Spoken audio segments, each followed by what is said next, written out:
Hello everyone, Razia मशकूर। वतन की बात हम वतनों के साथ। हमारे साथ आज हैं कमर आगा साहब। आप सब जानते हैं कि इंटरनेशनल रिलेशनशिप पर हिंदुस्तान के जो ताल्लुकात हैं वो आप उसके एक्सपर्ट हैं। और आज हमारा जो टॉपिक है वो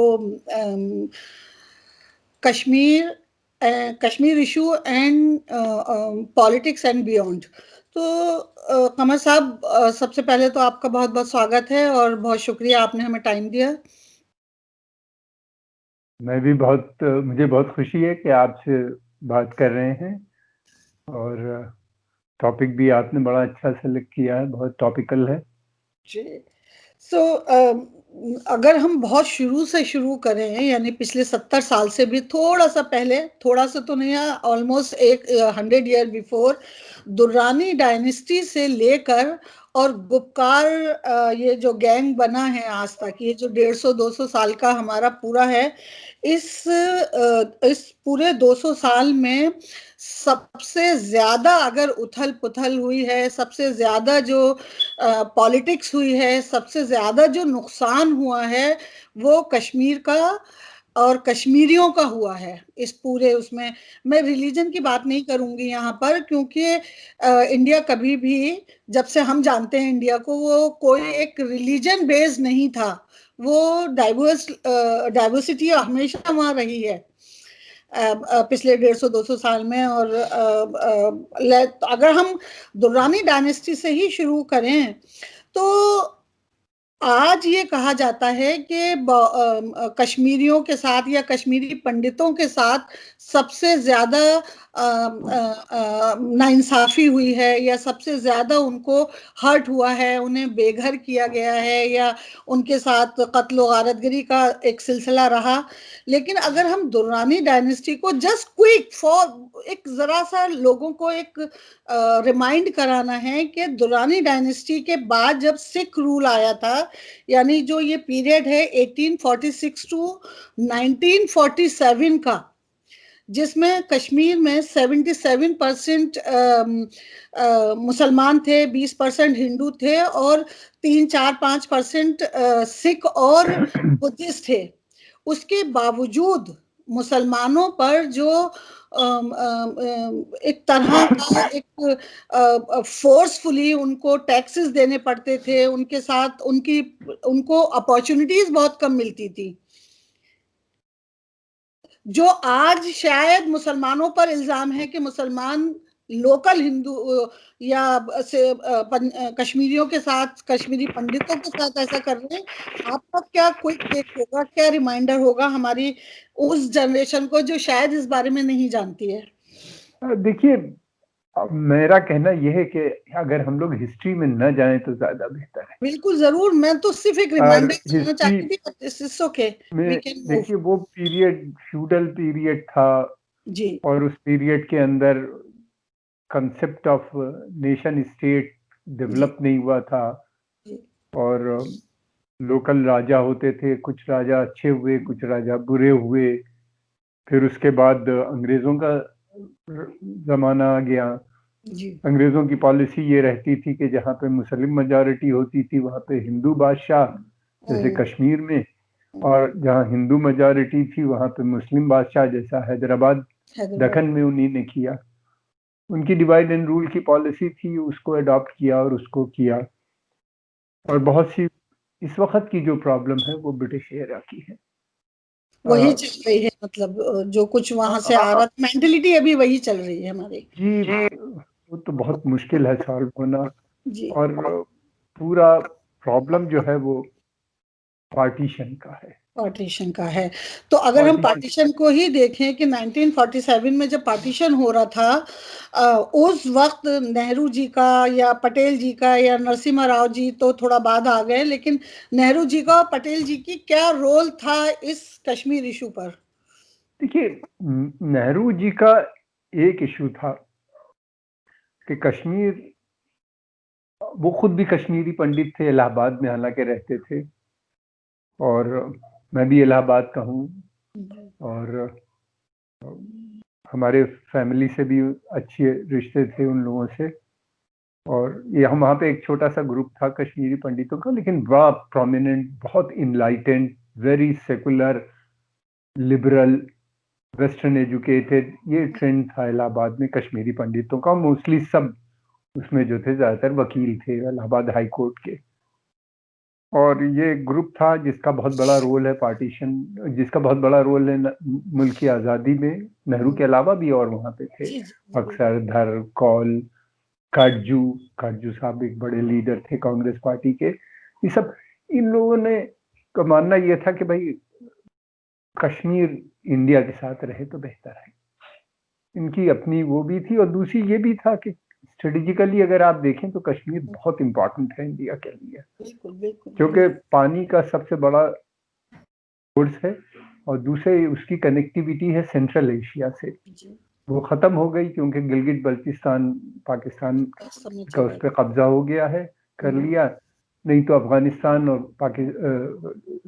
उसकी सरहदें जो है अफगानिस्तान और चाइना से मिलती थी।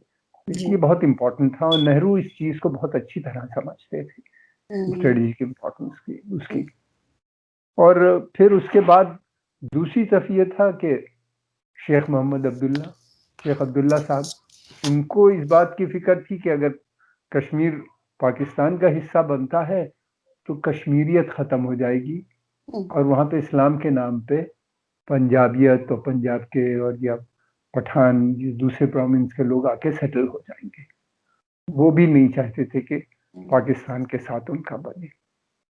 अंग्रेजों का ये था कि अगर इन्हीं ने देखा कि ये तो बड़ी अच्छी बात है, अगर डिस्प्यूट कर दो तो उनका फायदा होता था। वो तो हर जगह डिस्प्यूट डिवाइड एंड रूल में थे। लॉर्ड माउंटबेटन ने काफी हद तक नेहरू को सपोर्ट किया। हालांकि गिलगित बल्तिस्तान को दिलवाने में बहुत बड़ा रोल अंग्रेजों का था पाकिस्तान को। वो लीज पे ले लिया था महाराजा से जब सोवियत यूनियन बना, और ये बहुत स्ट्रेटेजिकल एरिया है, सेंट्रल एशिया वहीं पे है, जिंजियान प्रोविंस से मिला हुआ है, तो वहां से वो लोग स्पाइंग करते थे अंग्रेज, और लीज पे लिया था उन्हीं ने। आजादी से 3-4 दिन पहले, कुछ ही दिन पहले, वहां पे जो उनके पुलिस ऑफिसर थे बड़े, मेजर ब्राउन जो कंट्रोलर थे वहां के, उन्हीं ने लीज वापस कर दी और महाराजा को और दूसरी तरफ पाकिस्तानी फौजों को बुलवा के वहां ढाल दिया। तो वो इस तरीके से चला गया। तो इस तरीके से अलग अलग फैक्टर्स से जो काम कर रहे थे। और एक और तलब बात ये कि जहाँ पे पाकिस्तान बना है, इस पूरे पाकिस्तान मूवमेंट में जो सबसे कम रोल था वो पाकिस्तान के रहने वाले जो आज लोग हैं। न सिंध में था ये मूवमेंट, न बलूचिस्तान में ये मूवमेंट था, पख्तूनिस्तान में भी ये नहीं था, जिसे नॉर्थ वेस्ट फ्रंटियर प्रोविंस हम कहते थे पहले, जो अब खैबर पख्तूनख्वा हो गया। और ना ही पंजाब में था, कहीं यूनियनिस्ट पार्टी थी तो कहीं बादशाह खां की हुकूमत थी तो कहीं अकबर बुख्ती थे। इस तरह से सिंध में अलग, सब जगह अलग अलग थे। वो लोग पुराने सिस्टम से खुश थे या चाहते थे कि अलग इनको आज़ादी मिले। कश्मीर में भी यही था कि हम क्यों जाएं वहां पे, हम जाएंगे तो हमारी कश्मीरी लैंग्वेज, कश्मीरी कल्चर। तो अब्दुल्ला के साथ पॉपुलर लीडर वो थे, और हरी सिंह महाराजा जो थे, उनको लग रहा था कि शायद आज़ादी मिल जाए हमें। वो निगोशिएट कर रहे थे, इसीलिए उस वक्त दो ही वो थे कि मतलब उनको लगा कि अगर हम आज़ाद हो जाते हैं तो अच्छा रहेगा, महाराजा थे वहाँ के। और दूसरी तरफ वो पाकिस्तान से भी निगोशिएट कर रहे थे लाहौर में जिन्ना साहब के साथ, और इधर वो इंडिया के साथ भी उनकी बातचीत थी। उसी बीच में पाकिस्तान ने करके एक बड़ा हिस्सा इसके ऊपर कब्जा कर लिया। काफी बड़ा हिस्सा है वो, काफी बड़ा कश्मीर जिसे हम कहते हैं, मुजफ्फराबाद वाला, जिसकी कैपिटल है जी। गिलगित बल्तिस्तान उधर चला गया, ये इधर चला गया, तो ये एक बड़ा एक्सेस जो था ये हिंदुस्तान का मिस हो गया जी। और नेहरू ने उनको, हरी सिंह को, महाराजा को उस वक्त जो थे पूरी कहा कि अगर आप भारत के साथ आते हैं तो हम आपको पूरी ऑटोनॉमी देंगे, जो बाद में आर्टिकल 370 हुई 1954 में, जब कॉन्स्टिट्यूशन में उनको पूरी की गई। और अब उनको ऑटोनॉमी पे फौरन एक्सेशन हो गया भारत के साथ और वो जुड़ गए उधर कश्मीर। नेहरू क्योंकि एक डेमोक्रेट थे, बहुत उनकी डेमोक्रेसी में बहुत ज़्यादा विश्वास यकीन था, उन्होंने कहा कि हम इसको फॉर्मलाइज कर लेते हैं। वो यूनाइटेड नेशन गए, उन्होंने कहा कि जी, मेरा ये क्वेश्चन था कि नेहरू जी को यूएन जाने की क्या जरूरत पेश आई थी। हाँ, वो अगर चाहते तो अवॉइड भी कर सकते थे, लेकिन क्योंकि वो डेमोक्रेट थे, इंटरनेशनल इशू पाकिस्तान बना रहा था उसको, तो नेहरू ने सोचा कि बेस्ट ये है कि हम जाते हैं। जनता, शेख अब्दुल्ला उनके साथ थे, अब्दुल्ला के साथ जनता थी, रेफरेंडम हो जाता। लेकिन प्रॉब्लम ये थी कि यूएन उसी पीरियड में रेफरेंडम से होने से पहले ही पाकिस्तान ने रेडर भेज के ये कश्मीर के ऊपर कब्जा कर लिया था। तो ये जी, यूनाइटेड नेशन के रेजोल्यूशन में ये था कि पाकिस्तान अपनी फोर्सेस को वहां से विड्रॉ करेगा, इंडियन ट्रूप्स वहां पे जाएंगे, और बहुत बड़ी तादाद में नहीं बल्कि इंडियन ट्रूप्स वहां पे जाएंगे उस इलाके में, और इलेक्शन कंडक्ट करेंगे। यूएन सुपरविजन में इलेक्शन होगा, या इंडिया के अंदर में जिसको यूएन सैंक्शन दे, इलेक्शन होगा। तो वो रेफरेंडम आज तक नहीं हुआ क्योंकि पाकिस्तान उसको विड्रॉ करने पे तैयार नहीं। तो ये सारी चीजें इस तरीके से एक के बाद एक कड़ी जुड़ती चली गई और ये एक इशू बन गया, एक बड़ा इशू पाकिस्तान में, बहुत बड़ा इशू बन गया है। और ये जो एक छोटी सी हमें आप क्लियर कर दीजिए बात कि इंडिपेंडेंस 14 अगस्त 1947 को पाकिस्तान आज़ाद होता है, और एग्जैक्टली 9 हफ्ते के बाद उन्होंने 23 अक्टूबर को हिंदुस्तान पे पहला हमला कर दिया। तो उसकी क्या रीजन थे, क्यों हुआ ऐसा? नहीं, वो कोई रीजन नहीं थी, वो उनका पॉलिसी थी। देखिए, उनका वो चाहते थे कि कश्मीर, उनका कहना ये था कि जो पार्टीशन रेजोल्यूशन है जो अंग्रेजों ने रखा था, उसमें यह था कि जो मुस्लिम मेजॉरिटी स्टेट्स हैं जी, वो उनको या दूसरों को, उनका ब्रिटिश गवर्नमेंट और इंडिया का जिस पे था कि जो स्टेट्स हैं, जितनी भी हुकूमतें हैं स्टेट्स के, कि उनको पास चॉइस थी कि वो इंडिया में रहेंगी या पाकिस्तान में जाएंगी, मुस्लिम मेजॉरिटी। तो ये कश्मीर, वो उन्हीं ने ये फौरन क्लेम बना दिया क्योंकि मुसलमान वहां पे मेजॉरिटी में हैं, इसलिए उनका वो पाकिस्तान से जुड़ना चाहिए। हालांकि कश्मीरी आवाम ने ये तय किया था कि वो हिंदुस्तान में रहेगा, क्योंकि उसका बड़ा कई वजहें थी जो शेख अब्दुल्ला ने किया था। उनको ये भी एक तरफ से ये डर था कि उनकी लैंग्वेज कल्चर प्रिजर्व हो जाएगा अगर उन्हें ऑटोनॉमी रहेगी, दूसरी तरफ उनको ये भी था कि उनके जो प्रोडक्ट हैं वो हिंदुस्तान में, उसका मार्केट हिंदुस्तान बड़ा है, तो उनको हिंदुस्तान मार्केट भी वो देख रहे थे। और फिर उनकी पर्सनल रिलेशनशिप नेहरू के साथ जो थी बेइंतहा थी, आखिर तक रही, हालांकि वो जेल भी गए, उसके बाद भी रिलेशनशिप उन दोनों की बहुत बनी रही आखिर तक। तो एक जब इस तरह के मसले होते हैं तो फिर बहुत से एक के बाद एक कड़ी बन जाती है। जो ये ऑपरेशन पोलो जो था, वो उसका इससे क्या क्या है और क्यों है, उसका बैकग्राउंड क्या है? जो वहां पे रेडर्स आए थे, उन्हीं ने कब्जा कर लिया एक पार्ट। तो वो पाकिस्तान ने रेडर्स को जो भेजा था, उनके पीछे आर्मी थी। आज अगर हम उसको थोड़ा सा इधर आनकर देखें, यानी 70 साल में जो कुछ छोटी मोटी झड़पें हुई हैं, 3 बड़ी जंगें हुई हैं, और कारगिल के बाद भी सिलसिला रुका नहीं है। आप देख रहे हैं कि पुलवामा हो गया, अब इतना सारा आरडीएक्स आ गया, 40 हमारे नौजवानों को मार दिया गया। मेरे इस सवाल के 2 हिस्से हैं। एक तो ये कि पहला हिस्सा इसका ये है कि जब पाकिस्तान ने रेडर्स भेजे थे, उसके बाद आज वो आतंक, यानी जो टेररिस्ट ग्रुप्स हैं, उनकी पुष्पनाही कितनी कर रहा है? कि पाकिस्तान की जो पॉलिसी रही है उसमें हमेशा से आतंक दहशत एक बहुत बड़ा इंपॉर्टेंट फैक्टर रहा है। उन्हीं ने दहशत से बहुत से काम किए। पहला तो पाकिस्तान बनने में दहशत का बहुत बड़ा रोल है, बड़े राइट्स हुए। फिर उसके बाद उन्हीं ने रेडर्स भेज के जो वहाँ पे कश्मीर पे कब्जा किया। फिर आप देखिए सन 65 की जंग से पहले उन्हीं ने बहुत से मिलिटेंट्स को भेजा था कश्मीर के अंदर। 71 की जंग में उन्हीं ने रजाकार को बांग्लादेश में जो भेजा, उन लोगों ने जो हरकतें वहाँ पे की, बांग्लादेश आज़ाद हो गया। जिस तरह से उन्हीं ने कत्ल गारत और रेप और मर्डर किए वहाँ के लोगों का, वो सब सारे रिकॉर्ड मौजूद हैं, कोई भी देख सकता है। फिर उसके बाद अफगानिस्तान में इन्हीं ने, जब रशियन ट्रूप्स आए तो इन्हीं ने मुजाहिदीन को भेजा, फौज बना के भेजा। जब मुझे अफगानिस्तान से रशियन चले गए, उसके कुछ दिनों के बाद तालिबान को इन्हीं ने बना। जब मुजाहिदीन फेल हो गए तो तालिबान आ गए। तालिबान का जब हो गया तो उसी पीरियड में कश्मीर में लश्कर तैयबा, जैश ए मोहम्मद और दर्जन भर अलग पता नहीं कितनी ऑर्गेनाइजेशन बनी, उसको बिगड़ी अभी थी उसके भी। तो वो लोग बहुत पहले से इसका इस्तेमाल कर रहे थे। पाकिस्तान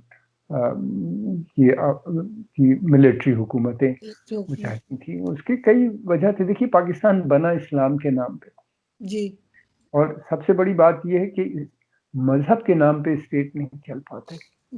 स्टेट को में जो लोगों की इस्लाम रिलीजियस आइडेंटिटी से ज्यादा स्ट्रांग जो आइडेंटिटी होती है वो होती है इथनिक आइडेंटिटी। बिल्कुल। अगर रिलीजियस आइडेंटिटी स्ट्रांग होती तो बांग्लादेश कभी नहीं अलग होता। बांग्लादेश इसलिए अलग हो गया कि उनकी they had a separate identity. Bangladesh उनके साथ अलग हो गया।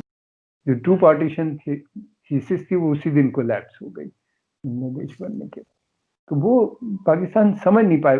बॉर्डर तो जरूर उन्हीं ने खींच दिया, लेकिन मुल्क नहीं बनते। मुल्क सैकड़ों साल लगता है मुल्क बनने में।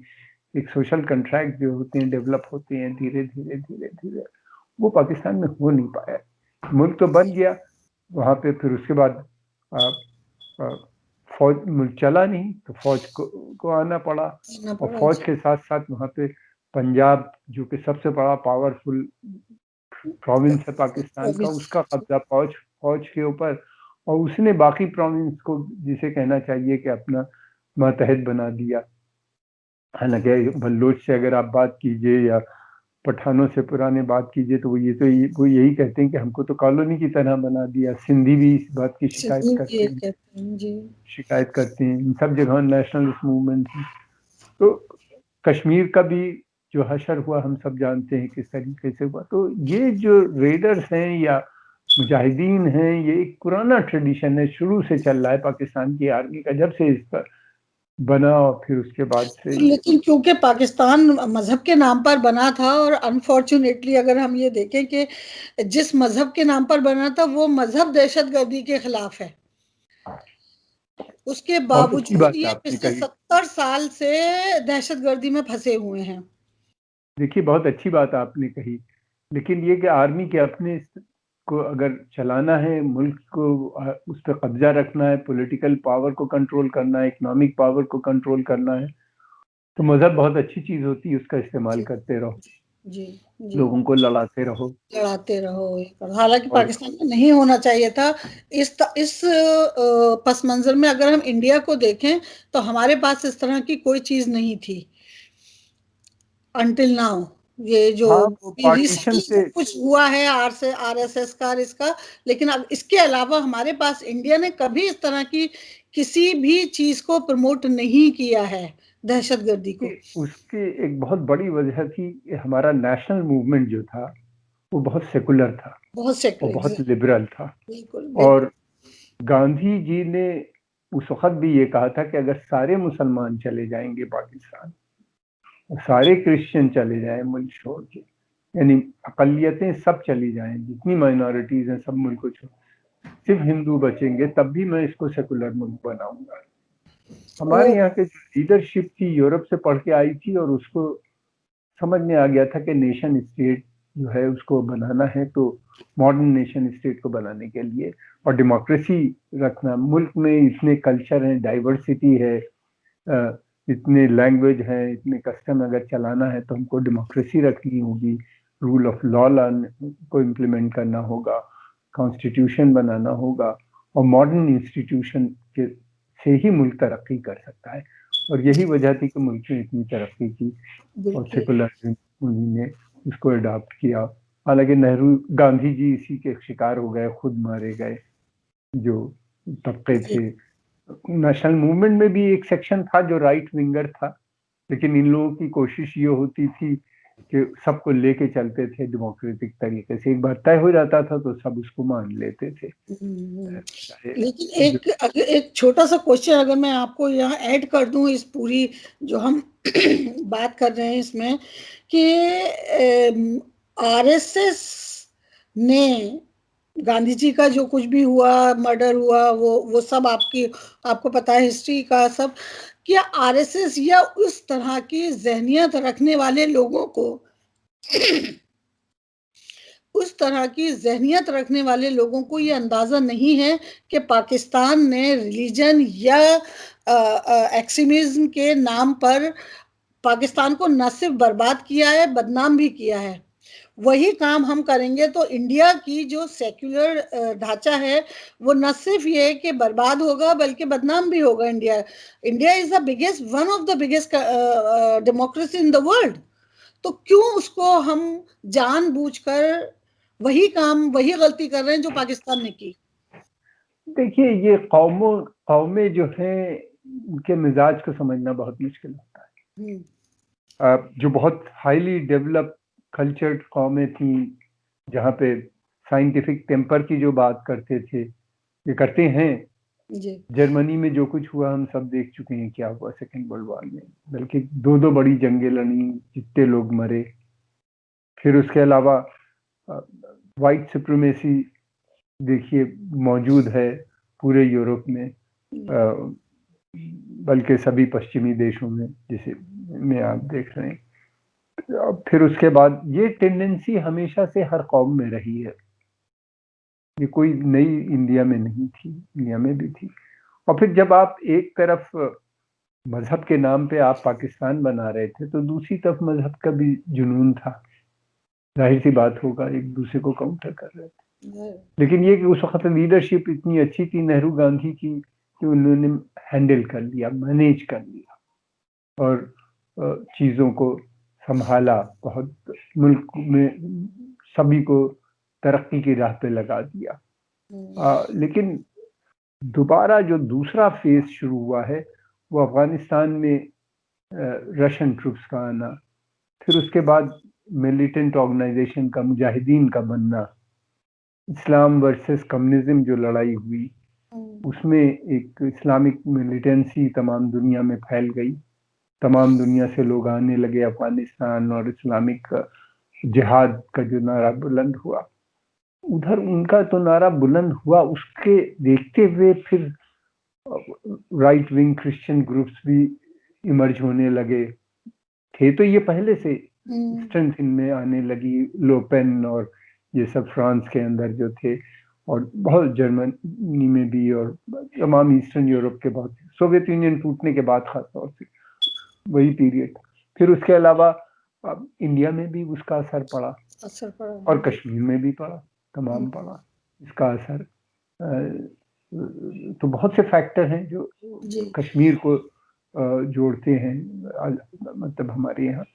और मुझे याद है कि हम लोग मिसेस गांधी से बात कर रहे थे, तो मिसेस गांधी ने उस वक्त हम लोग से कहा था कि अफगानिस्तान में जो कुछ हो रहा है या पाकिस्तान में जिस तरह से कर रहे हैं, इसका असर हिंदुस्तान में जरूर आएगा।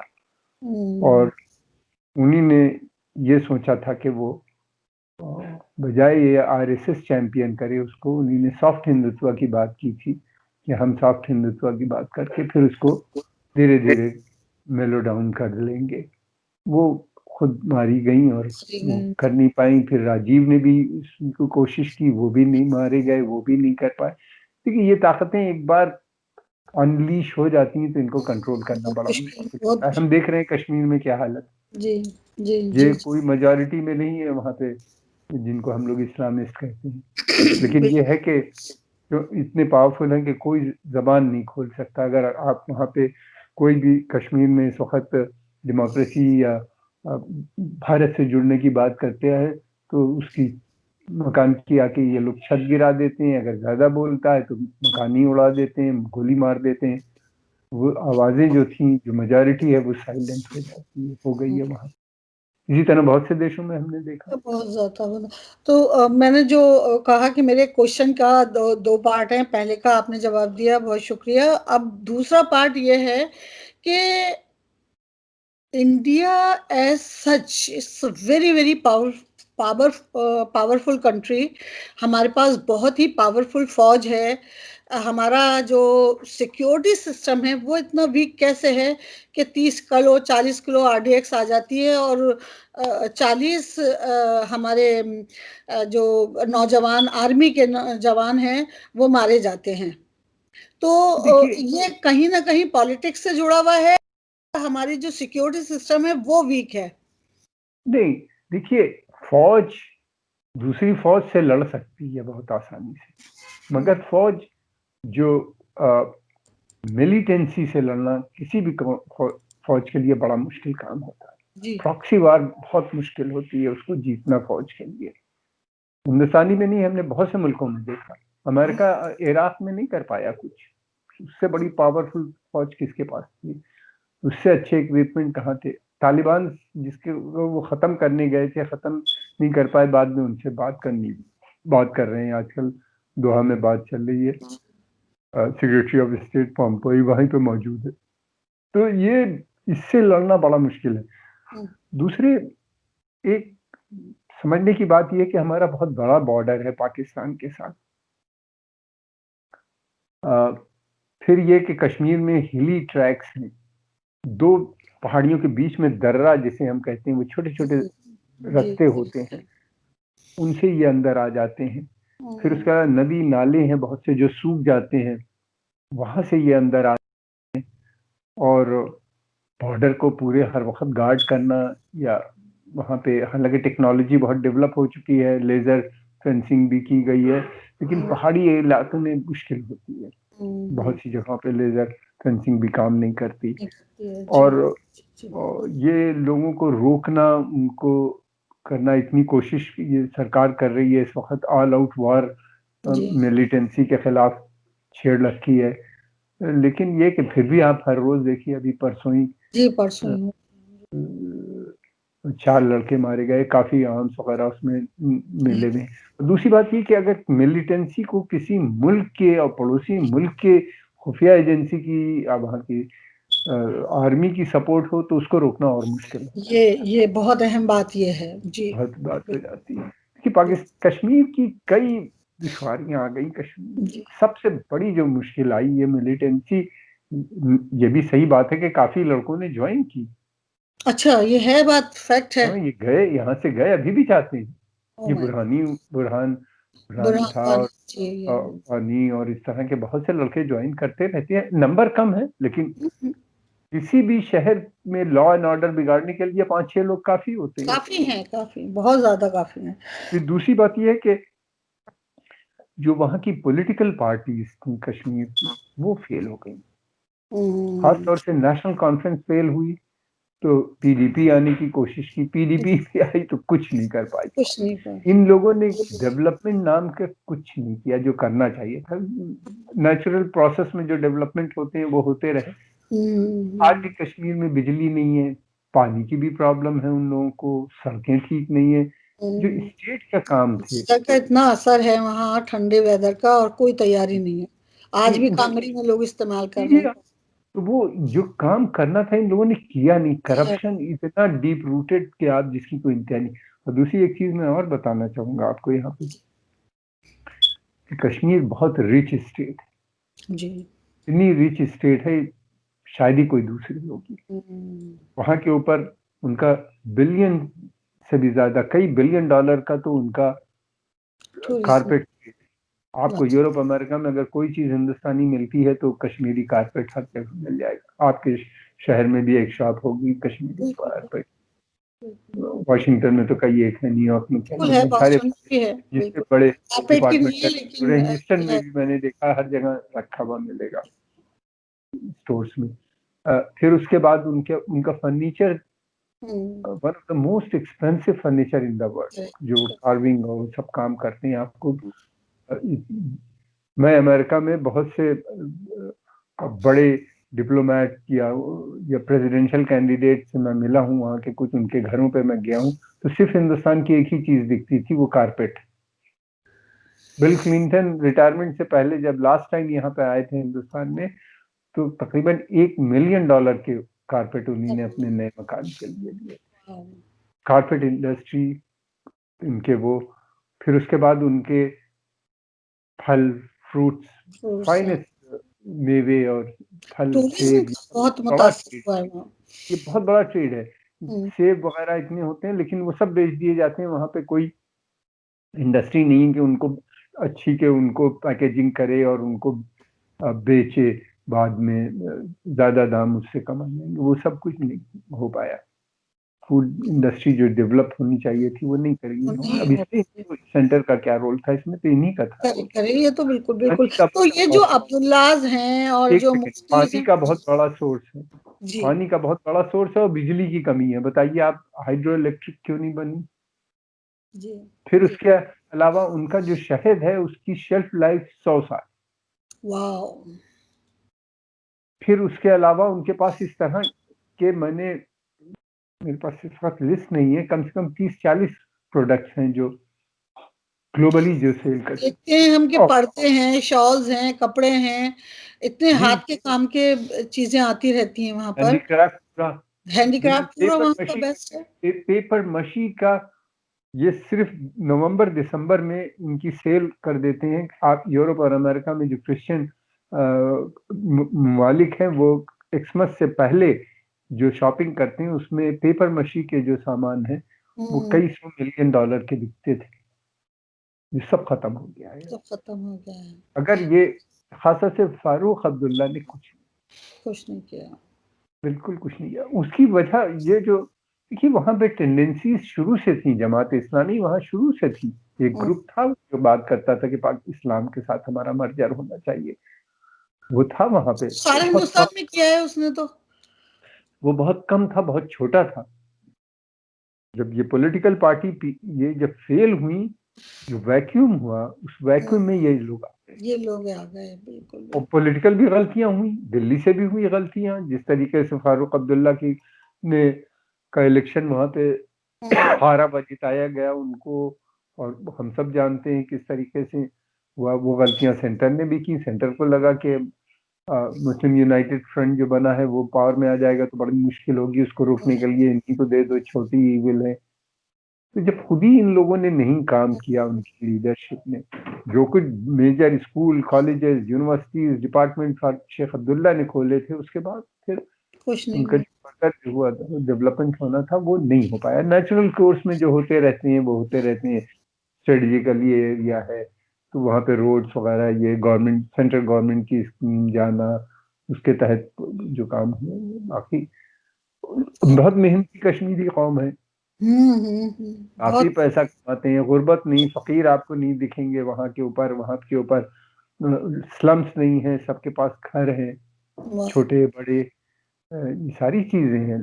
उनका खाना इतना अच्छा है जो कि दे जी। Can sell it for millions of dollar, they couldn't able to brand it. Yeah, yeah, Kashmiri खाने का मुगल तो बहुत मुगलई खूबसूरत। फूड हो गया ब्रांड, उनका नहीं हो पाया। उनका नहीं हो पाया। इतनी बड़ी बिल्कुल तो मैं बिल्कुल। क्या, इतना अफसोस होता है।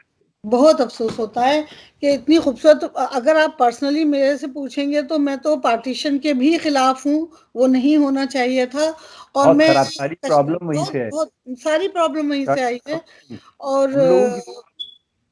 कश्मीर में जो कुछ भी हो रहा है, लेकिन अगर चल थोड़ा हम रिसेंट इयर्स में जो अब जो चल रहा है पॉलिटिक्स, आप जरा सा हमें इस पर रोशनी डालें कि जो लोकल कश्मीरी मुसलमान हैं वो क्या सोचता है, जो कुछ देखिए पॉलिटिक्स उसके आसपास हो रही है। मैं पिछले 2-3 साल में बहुत बार कश्मीर गया, कई बार गया, और मैं वहाँ के कुछ हुर्रियत के लीडर्स, कुछ उनके स्पोक्स पर्सन, कुछ उनके आइडियोलॉग से भी मिला, और उसके अलावा भी और दूसरे ग्रुप से भी मिला। खासतौर से जो आज़ादी की बात कर रहे थे उन लोगों से भी मिला, उसके अलावा फिर दूसरे लोगों से भी मिला। मेजॉरिटी तो हम लोग कई लोग एक ग्रुप बना के गए थे। आपको यकीन नहीं आएगा कि हम लोग जिस होटल में ठहरे थे वहाँ 150 लोग मिलने आते थे हम लोगों से। और वो होटल वाला परेशान हो गया था कि भाई ये क्या मुश्किल है, और वो सब बसों से भर भर के आके लोग कहते थे कि गन कल्चर खत्म कराइए। उनको ये पता चला कि हम लोग यहाँ आए हैं इन लोगों से मिल के अपनी report home minister Rajnath Singh को देंगे। वो बहुत चाहते थे कि कुछ सेटलमेंट हो जाए। वो खुद भी आए थे, अपोजिशन पार्टीज को भी अपने साथ लेके आए थे, लेकिन हुर्रियत वालों ने तो अपना दरवाजा ही बंद कर दिया था, मिलने से इनकार किया था। और उनको पास गए, लोगों को मिले, सब यही कहते थे कि साहब गन कल्चर। लेकिन ये कि मैंने जैसा पहले भी कहा कि वो लोग कम हैं लेकिन उनके पास वेपन है और उनको सपोर्ट है एक मुल्क की, उनको रोकना बड़ा मुश्किल काम होता है। आर्मी नहीं कर पाती तो हम लोग की क्या हैसियत है। हम लोगों ने बड़ी कोशिश की ब्रीच करने की। दूसरी बात ये कि हुर्रियत जो वहाँ पे ऑर्गेनाइजेशन है वो बहुत से एक ग्रुप नहीं है, तकरीबन 20-25 ग्रुप है। पाकिस्तान ने बहुत सोच समझ के इतने ग्रुप बनाए कि अगर एक कोई मिल जाएगा तो दूसरा खड़ा कर देगा, जैसे तालिबान के साथ किया। एक ग्रुप नहीं रखा, अफगानिस्तान में दर्जनों ग्रुप रखे, एक अगर बात करता है तो दूसरा मिलिटेंसी शुरू कर देता है। इसी तरह उन्होंने यहाँ पे भी रखा। तो हुर्रियत वाले सब एक दूसरे से compete करते रहते हैं, पाकिस्तान से बात करते रहते हैं, और ये लोग फेल हो गए एकदम। दूसरी बात ये भी थी कि बीजेपी का कमिटमेंट था बहुत पहले से, जनसंघ के जमाने से ये कहते थे कि ये गलत है, आर्टिकल 370 या जो है या 35A ये सारे खत्म होने चाहिए, इनको इस सारी स्टेट जो है वो बराबर होनी चाहिए। वाई कश्मीर 60-70 साल हो गए, कश्मीर को क्यों इतने स्पेशल प्रिविलेजेस दिए गए हैं, क्यों वहां से खासतौर से इस डिमांड को बहुत सपोर्ट मिल गई जब कश्मीरी पंडित को वहां से हटाया गया।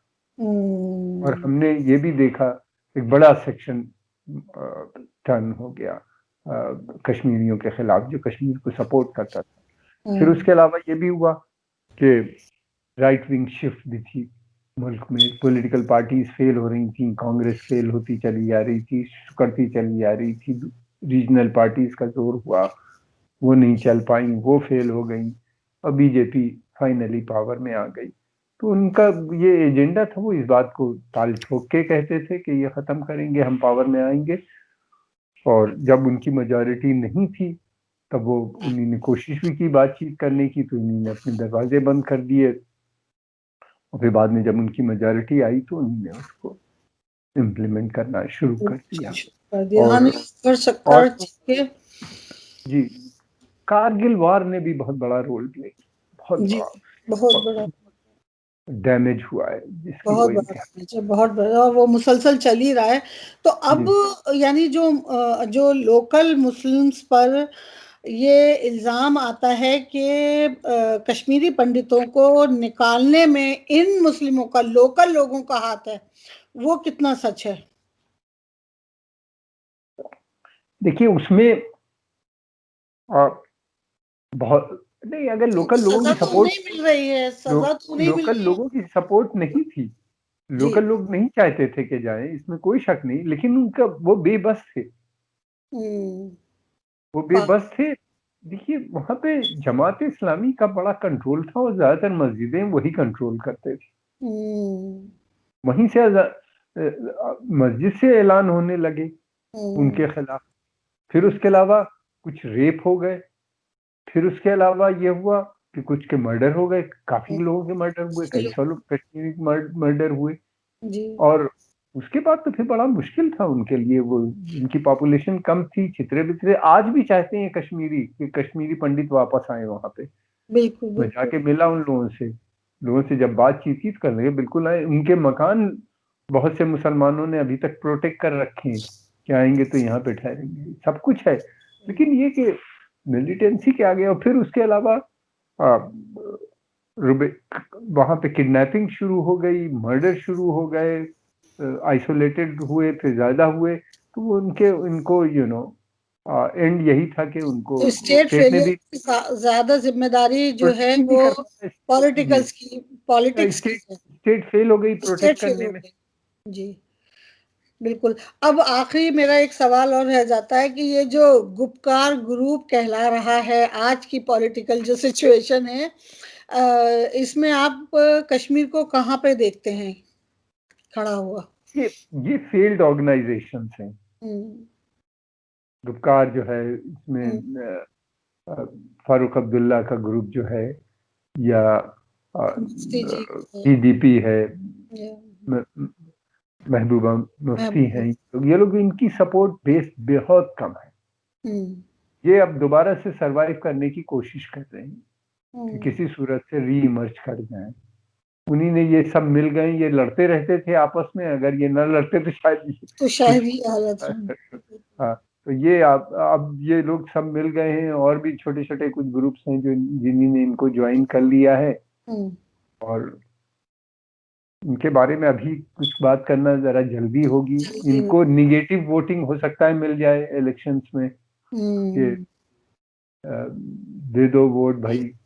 बहरहाल अपने जैसे ये है कई लोकल इलेक्शन है इससे जी। पहले भी इनको की जीत हुई, हालांकि लोगों को पसंद नहीं थे, देख रहे थे करप्शन किस तरह बढ़ रहा है, काम नहीं हो रहा, जी, वो अभी भी कम नहीं हो रहा। तो तो कुछ ये लोग इन्होंने अपनी कोशिश तारीख से कुछ सीखा है कि शायद अगर कुछ बेहतर कर सकें तो ये खड़े हो सकें?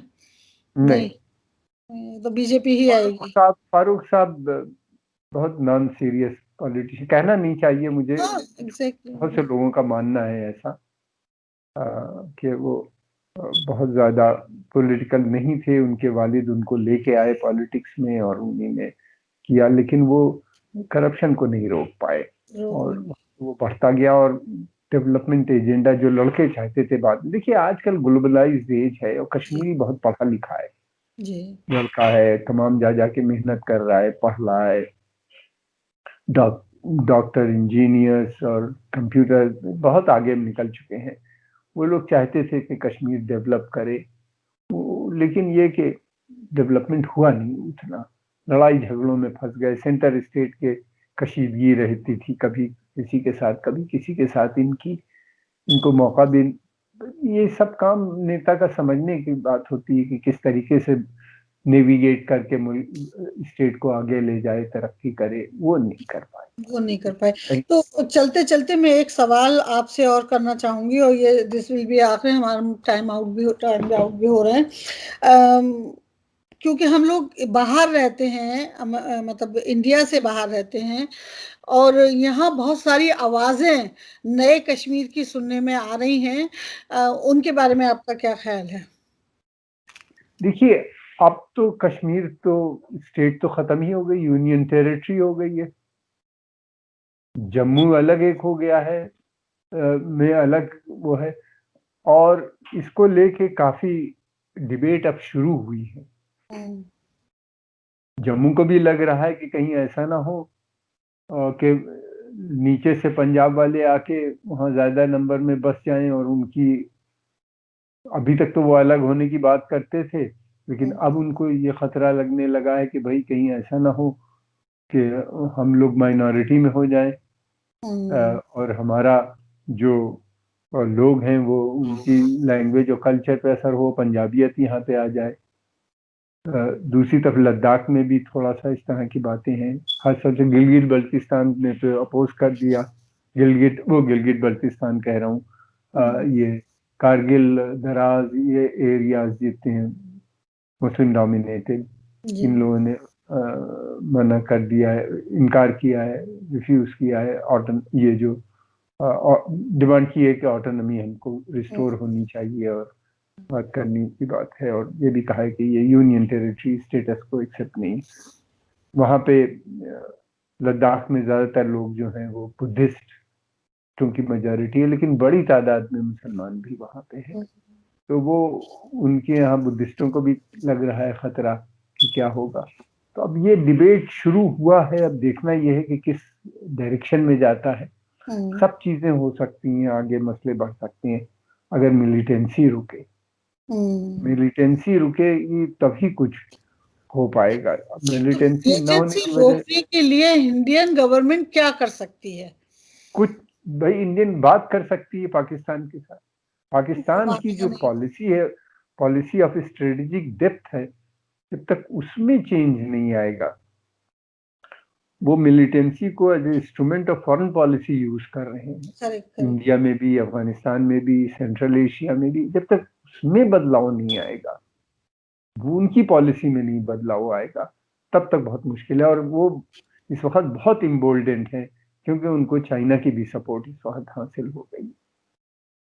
तो वो बिल्कुल बदलने पे किसी सूरत से उसके ऊपर कोई चेंज लाने में तैयार, बल्कि वो इसी पे लगे हुए हैं। और फिर हमने ये भी देखा है कि पाकिस्तान के अंदर जब इंटरनल क्राइसिस होती है तो वो कश्मीर के मसले को और आगे बढ़ा देते हैं। हालांकि पाकिस्तान की जनता ये बात समझ चुकी है, इस वक्त पाकिस्तान के अंदर बहुत इंटरनल क्राइसिस है। 11 पार्टी का अलायंस बन गया है, जो अपोजिशन पार्टीज दोबारा से जुड़ गई हैं और सब इमरान खान की गवर्नमेंट के खिलाफ बात कर रहे हैं। फिर दूसरी तरफ पहली बार ऐसा हुआ है कि वो लोग वहाँ की फौज के खिलाफ, अफवाज के खिलाफ भी जब आवाजें उठने लगी हैं। साफ साफ ब्लेम किया जा रहा है कि इनको पॉलिटिकल रोल नहीं करना चाहिए, यानी ये बैरक्स में जाएं, जो वहाँ की हुकूमत कभी नहीं एक्सेप्ट, जो वहाँ की मिलिट्री रजीम है वो कभी नहीं एक्सेप्ट करेगी। तो वो अब देखिए कश्मीर में आए दिन फायरिंग हो रही है, कभी कुछ हो रहा है, कभी कुछ हो रहा है, और पाकिस्तानी मीडिया उसको हाइप कर रहा है।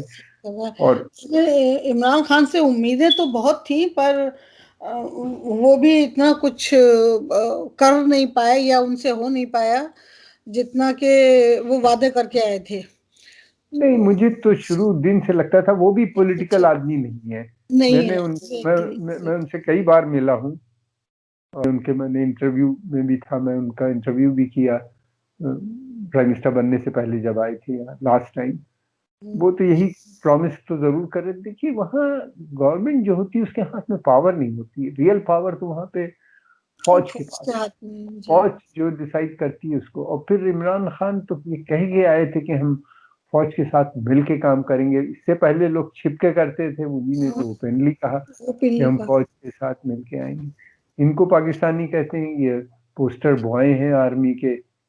और बहुत से लोग क्योंकि इनके तालिबान और इस्लामिक मिलिटेंट ग्रुप्स जो कि आर्मी से बहुत जुड़े हुए हैं, उनसे भी इनके बहुत अच्छे रिश्ते हैं, तो इनको पाकिस्तानी बहुत से इनको कहते हैं कि ये तालिबान खान है। तो फिर उनसे उम्मीद रखना बहुत मुश्किल है। वो डिस्परेट थे कि किसी भी सूरत से पावर में आ जाएं। अब वो कश्मीर की बात वही कर रहे हैं जो आर्मी चाहती थी, उसकी कर रहे हैं। इनके पास कोई विजन नहीं है, जो विजन होनी चाहिए वो मिसिंग है कि हम किस तरीके से ले जाए। अब नवाज शरीफ का अपोजिशन में ज्वाइन करना ये आर्मी के लिए बहुत खतरे की बात है, इसलिए कि नवाज शरीफ के आने के मतलब ये है कि नवाज शरीफ के पीछे सऊदी अरेबिया ही होगा, और सऊदी अरेबिया से इस वक्त पाकिस्तान की बहुत रिलेशन खराब है। और मैं समझता हूँ इस वजह से। और फिर उसके अलावा ये सऊदी अरेबिया नवाज शरीफ के साथ साथ जमात और देवबंद, इन सब में अब देखिएगा डिवीजन हो जाएगा लेके, इसलिए कि वो बड़ी फंडिंग सऊदी अरेबिया से आती। सऊदी अरेबिया की लड़ाई मैं समझता हूँ पाकिस्तान को और वहाँ की आर्मी को बहुत आने वाले वक्त में महंगी पड़ेगी। चलिए, बहुत शुक्रिया आपका। बहुत बहुत शुक्रिया, बड़ा अच्छा लगा आप लोगों से बात करके। जी बिल्कुल, हमें भी।